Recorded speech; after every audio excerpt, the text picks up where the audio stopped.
Hello बच्चों, कैसे हो। मैं संतोष नाग सीएसएन स्टडी 21 में स्वागत है।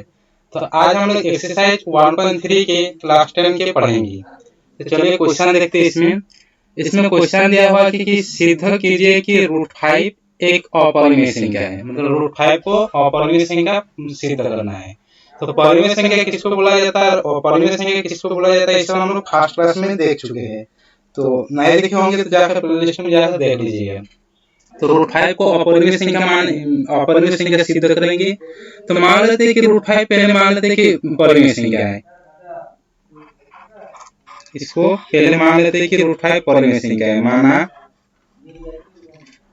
√5 परिमेय संख्या है। √5 को हम लोग परिमेय संख्या मान लिए। तो जब परिमेय संख्या होगा तो इसको हम लोग p/q के रूप में व्यक्त कर सकते हैं। तो इसीलिए √5 बराबर p/q, जहाँ p और q कोई पूर्णांक है और q इज नॉट 0 है और p और q आपस क्या है, घनिष्ठ नहीं है।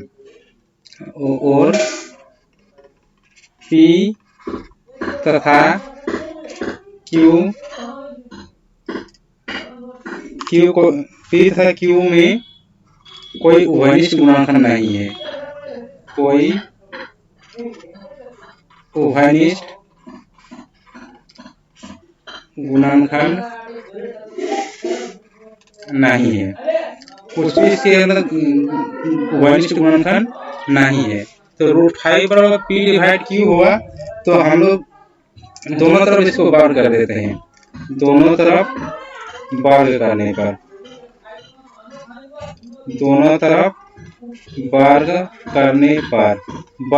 पर यानी स्क्वायर करेंगे। √5 को स्क्वायर करेंगे इस साइड भी, तो √5 स्क्वायर बराबर इधर भी स्क्वायर करेंगे p/q का होल स्क्वायर। तो √5 को स्क्वायर करेंगे तो 5 हो जाएगा और यहाँ पर हो जाएगा p²/q²।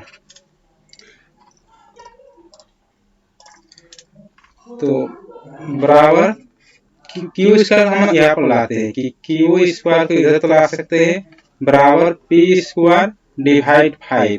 तो यहाँ पर क्या देख पा रहे हैं कि p² का 5 से भाग दे सकते, मतलब विभाज्य है। तो चूंकि p² 5 से विभाज्य है, 5 से विभाज्य है। तो जब p² 5 से विभाज्य हो रहा है तो यानी p भी 5 से विभाज्य होगा। तो इसलिए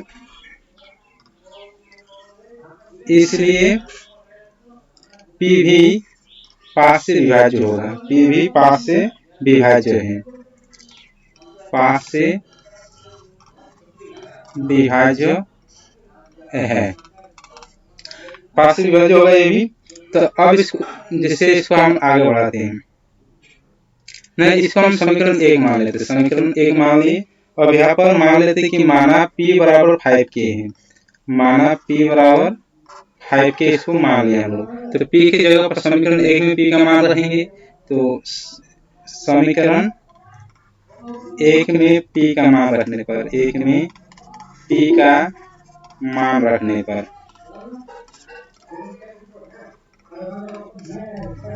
तो समीकरण 1 में p का मान रखेंगे तो q² बराबर p² है यहाँ पर, p² यानी 5k², 5k का होल स्क्वायर डिवाइड 5।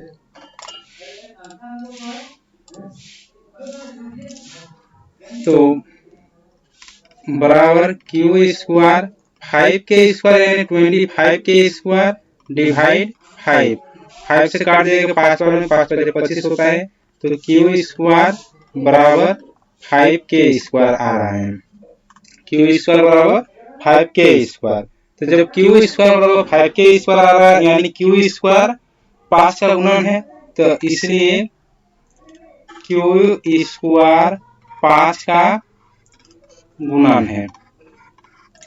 q² 5 का गुणन है। तो जब q² 5 का गुणन है तो 5q का गुणनखंड होगा, इसलिए 5q का गुणनखंड है, 5q का गुणनखंड है। तो 5 गुणनखंड है, यानी यहाँ पर जब Q में 5 का गुणनखंड है तो मतलब यहाँ पर उभयनिष्ठ आ रहा है। जैसे उभयनिष्ठ किसको बोले, जैसे 6 बराबर 2 × 3 हो रहा है और उसी तरह 4 बराबर हो रहा है 2 × 2, तो यहाँ पर उभयनिष्ठ गुणनखंड होगा 2, जो दोनों में कॉमन आएगा। तो 5 में जब Q का गुणनखंड है मतलब ये उभयनिष्ठ गुणनखंड है और P में भी है, तो अतः P और Q में Q का उभयनिष्ठ गुणनखंड 5 है। P और Q का उभयनिष्ठ गुणनखंड 5 है, गुणनखंड 5 है, जो कि एक विरोधाभास है। विरोधाभास मतलब जो कि एक विरोधाभास है, विरोधाभास है।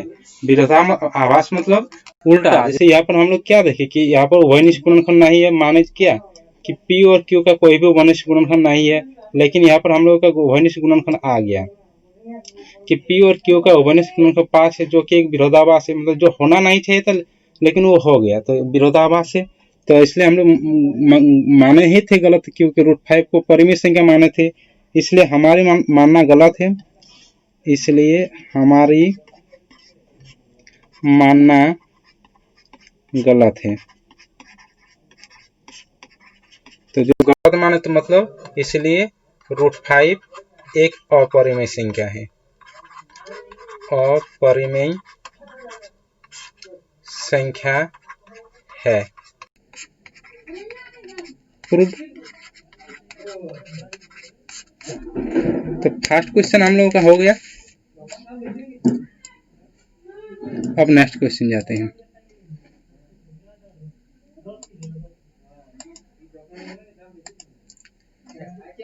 नेक्स्ट क्वेश्चन है कि सिद्ध कीजिए कि 3 + 2 √5 एक अपरिमेय संख्या है। उसी तरह बनाएंगे इसको भी। इसको पहले हम लोग परिमेय मान लेते हैं कि चलो ये परिमेय संख्या ही है, चलो मान लेते हैं कि माना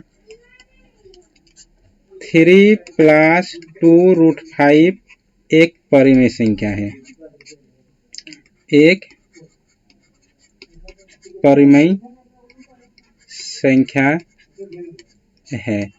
तो जब परिमेय संख्या हो रहा है 3 + 2 √5 मतलब P/Q के रूप में व्यक्त होगा, तो इसलिए 3 + 2 √5 बराबर P/Q। तो 2 √5 को इधर रहने देते हैं, बराबर P/Q +3 है तो -3 हो जाएगा, तो 2 √5 बराबर यहाँ पर Q अच्छा रुको,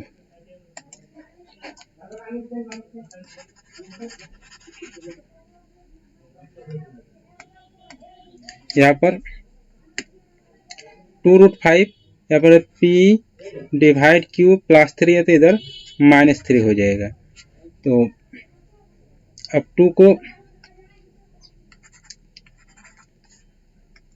यहाँ पर हम लोग √5 को रहने देते हैं और 2 को दोनों में डिवाइड कर देते हैं, इसमें भी डिवाइड कर देते हैं, इसमें भी डिवाइड कर देते हैं। P/2 Q -3/2। तो यहाँ पर जैसे यहाँ पर P/2 Q -3/2 मतलब P/Q मतलब अंश और हर दोनों है, तो जिसमें अंश और हर दोनों रहेगा तो परिमेय संख्या होगा, तो मतलब इस सब क्या है, परिमेय संख्या है। तो अतः P/2 Q -3/2 परिमेय संख्या है, परिमेय संख्या है। तो जब ये वाला परिमेय संख्या है तो बराबर में है, तो √5 भी परिमेय संख्या होगा, तो इसलिए √5 भी परिमेय संख्या है, भी परिमेय संख्या है। तो लेकिन √5 तो परिमेय संख्या नहीं है, अभी अभी तो प्रूफ किए कि √5 परिमेय संख्या नहीं है, लेकिन √5 परिमेय संख्या नहीं है। तो जब √5 परिमेय संख्या नहीं है तो सब तो जब √5 नहीं है तो मतलब ये वाला भी परिमेय संख्या नहीं होगा। तो इसलिए 3 + 2√5 था ना, 2√5 अपरिमेय संख्या है, अपरिमेय संख्या है। प्रूव।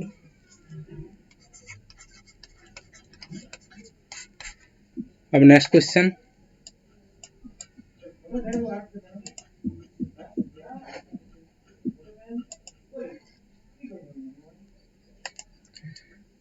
नेक्स्ट क्वेश्चन 3 नंबर है। इसमें बोल रहा है कि सिद्ध कीजिए कि निम्नलिखित संख्याएं अपरिमेय संख्या है। तो एक एक बनाएंगे इसमें भी। पहले फर्स्ट क्वेश्चन है जैसे 1/2, तो इसको परिमेय संख्या मान लेते। पहले माना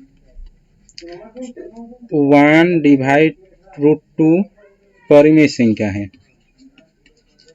परिमेय संख्या है। तो जब परिमेय संख्या होगा तो ये भी p/q के रूप में व्यक्त होगा। इसीलिए 1/2 बराबर p/q, दोनों p/q। तो यहाँ पर √2 इंटू p, √2p हो जाएगा बराबर q इंटू 1, q हो जाएगा। तो √2 बराबर q/p। तो q/p मतलब अंश भी है और हर भी है। तो अंश और हर है तो यानी ये परिमेय संख्या है। तो इसीलिए p/q, चूंकि p/q परिमेय संख्या है। तो जब ये परिमेय संख्या है तो ये वाला भी परिमेय संख्या होगा। तो अतः √2 परिमेय संख्या है।